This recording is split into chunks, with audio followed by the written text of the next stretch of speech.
So today we have Chris McDonald, the CEO of Carports, and we getting a lot of questions, and we figure that the best way to answer everybody's questions is just to make a recording and answer the questions. So Chris, how you doing today? Doing great, Ken. How you doing? Good. So I guess I'll just go ahead and start going through the questions, the most common questions we get. And first one is, what kind of carports do we carry? Well, all of our carports are made of metal. We don't use the wood or the canvas or any of the fabric ones because they just don't seem to last. The metal ones will last, if you keep them up, pretty much forever. Oh, okay. And is there any maintenance or care on them? Or? Yeah, I mean, you want to do normal upkeep and maintenance. You want to check the screws every once in a while and make sure that everything's tightened down. They should be, but every once in a while you might come across one that needs to be tightened up a little bit. But and you want to give it a good cleaning every once in a while. Maybe get up there with the ladder and power washer and just spray it off and get all the leaves and stuff off of it. But other than that, it's pretty carefree. Okay, that sounds good. What sizes do you carry? We carry all kinds of sizes, up to, our triple wides. We even go even higher than that with special orders. The triple wides can go as wide as 30 wide and 41 deep. And like I said, with special orders, we can even go wider and longer. And we also go up to 12-foot legs, which puts you approximately 15 feet in the center. So if you have a 12-foot leg, you'll be about 3 feet higher on all of these. So if you're trying to figure out what the peak's going to be, just figure 3 feet on whatever leg you get. Okay, leg meaning the side, the height, the side, the height, the eave, right? The height of it. Okay. The height, right? What heights do these come in? Like I said, everything, from 5 feet on up through 12 feet legs, and then again with special orders we can go even higher. Okay, all right, and so sounds like that'll take care of RVs and all of that too. Oh, absolutely. We get a lot of our orders for RVs, and the one thing that we make sure our customers are aware of is that, when you're looking at an RV, you got to consider that there's another, at least 6, 7, 8 inches there that you got to have for clearance for the air conditioner on top. If you have one of those, you want to make sure that you take into account that when you're figuring your height. Oh, okay. Yeah, I can just see it ripping the carport down and trying to drive under it if you didn't take that into account. How long does it take to, get from when you order it till it get installed? How long does it take to get installed? Well, from the day that you order it, we put the order in with the factory, and it usually takes about 2 to 3 weeks to get in. And then as far as the installation of it, depending on how complicated it is, because you can customize these and enclose them and do whatever you want with them. But your standard carport, an 18 by 21 carport, 2 to 3 weeks delivery time, takes our guys about 45 minutes to an hour to install. Oh, wow. That's all. Okay. Yeah, all they're really good. All right. And something you just said that kind of caught my ear was enclosed.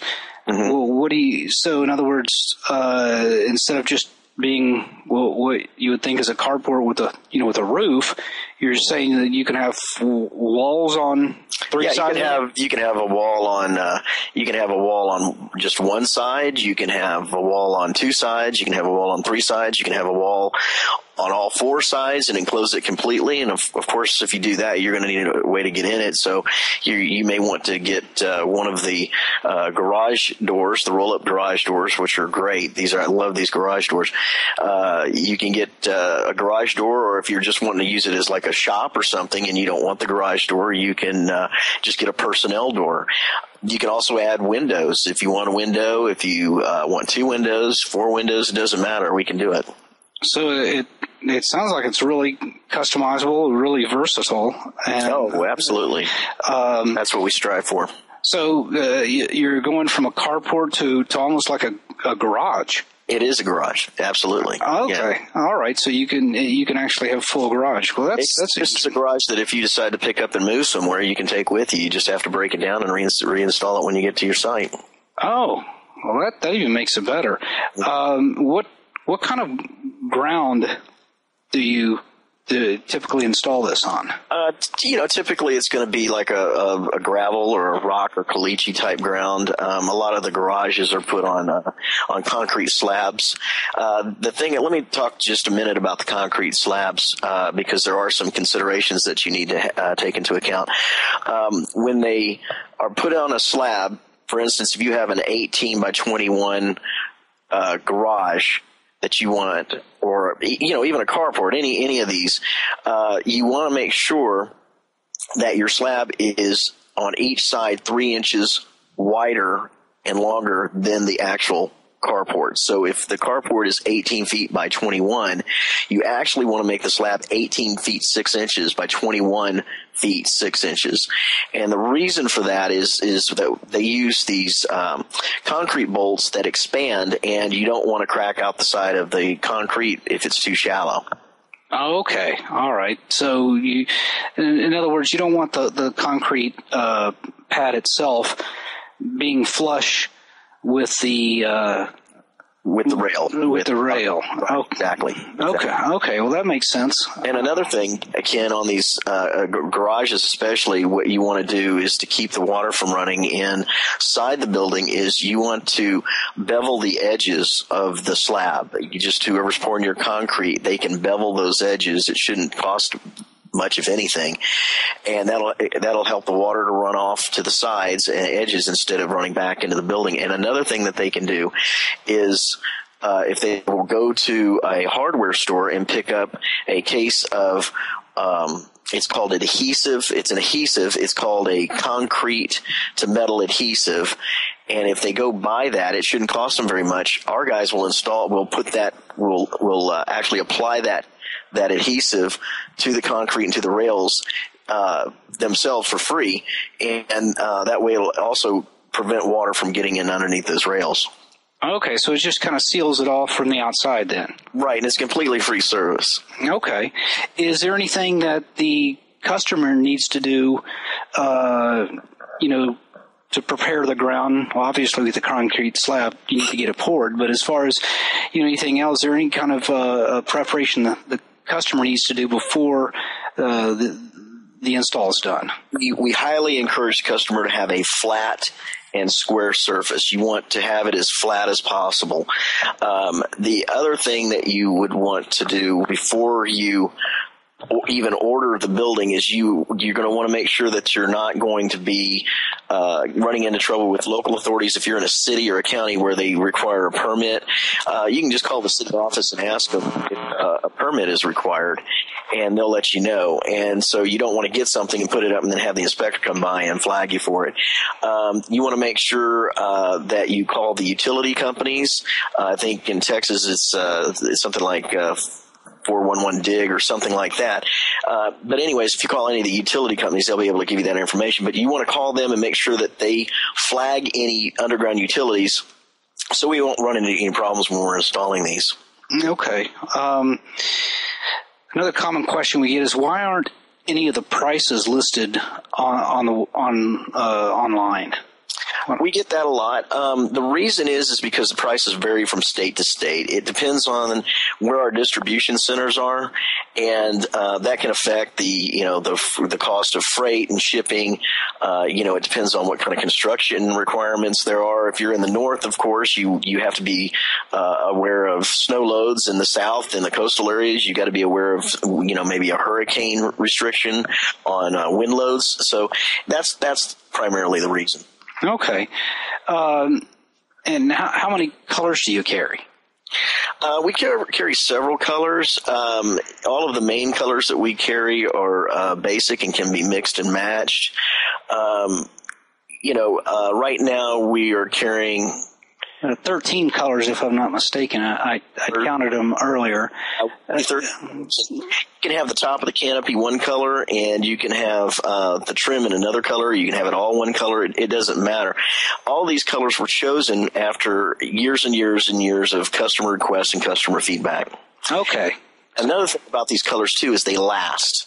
All of the colors are applied. These paints are applied with a special process that prevents fading, chipping, scratching, that kind of thing. And if you keep it up, like I said, if you clean it every once in a while, when you wash it, it'll shine back up right to new. It may look sun faded. They don't sun fade. You just have to give them a cleaning, and that'll get rid of any sun fading appearance. And it'll come back and it'll look brand new. I've had some that are 15 years old that you just spray it down a little bit and it'll look brand new. Oh, that's good. So what does it take to get started with this? If somebody, calls in and, they've looked at the web, they've figured out what they want, they're talking to you or one of the reps and they're ready to get started. What does it take at that point? Right. The absolute first thing you need to do is just call us.